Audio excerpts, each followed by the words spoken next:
வணக்கம் நண்பர்களே! இன்னைக்கு சிங்கார சென்னை கார்டோடைய ஆபத்துகள் பத்தி பார்க்கலாம். முதல் ஆபத்து என்னன்னு பார்த்தீங்கன்னா, இந்த கார்டு தொலைஞ்சிருச்சுன்னா, உடனே நீங்க கஸ்டமர் கேருக்கு இன்ஃபார்ம் பண்ணணும். அந்த கஸ்டமர் கேரோட நம்பர் நான் டிஸ்கிரிப்ஷன்ல குடுக்குறேன்.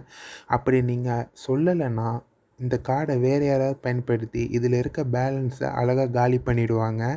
அதனால பத்திரமா இந்த கார்ட வச்சுக்கோங்க. 2வது ஆபத்து என்னன்னு பார்த்தீங்கன்னா, ஆன்லைன்ல ரீசார்ஜ் இப்போதைக்கு ஆன்லைன்ல ரீசார்ஜ் பண்ண வேணாம். ஏன் அப்படின்னா, சில குற்றச்சாட்டுகள் வந்திருக்கு. சில பேர் 200, 300ன்னு ரீசார்ஜ் பண்ணி காச இழந்துட்டாங்க. காசுல பேலன்ஸ் வரலன்னு சொல்லிட்டு பேங்க்லயும் அங்க இங்கேயும் அலையிறாங்களாம். ஒழுங்கான ரெஸ்பான்ஸ் இல்லன்னு சொல்றாங்க.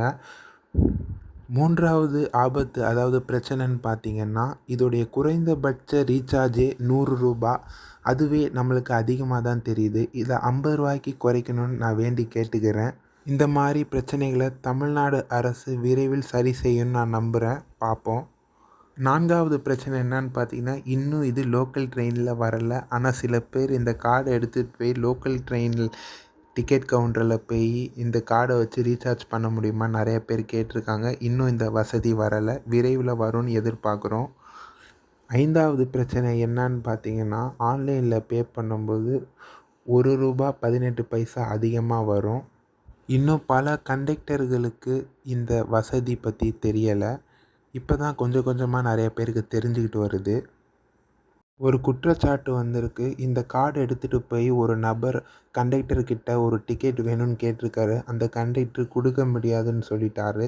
அதனால அந்த பஸ்ஸ விட்டு அவர் இறங்கி வந்துட்டாருன்னு ஒரு குற்றச்சாட்டு இருக்கு.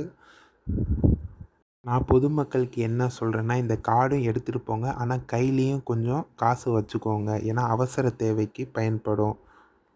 அடுத்த பிரச்சனை என்னன்னு பார்த்தீங்கன்னா, இந்த கார்டுல மீத தொகைய செக் பண்ணுறதுக்கு ஒரு ஆப் கிடையாது. ஒண்ணு செக் பண்ணணும்னா ஃபோன்பே அல்லது பேடிஎம் இந்த மாதிரி ஆப்ல செக் பண்ணலாம். வெப்சைட்ல இன்னமும் சரியா ஒர்க் ஆகல. அரசாங்கம் என்சிஎம்சின்னு சொல்லி ஒரு அப்ளிகேஷன உருவாக்கணும். அப்படி உருவாக்குனாங்கன்னா இந்த பிரச்சனைகள் சரியாகும். நான் அனைத்து பிரச்சனைகளையும் சொல்லியிருப்பேன்னு நினைக்கிறேன். மீதி ஏதாவது பிரச்சனை இருந்துச்சுன்னா கமெண்ட் பண்ணுங்க.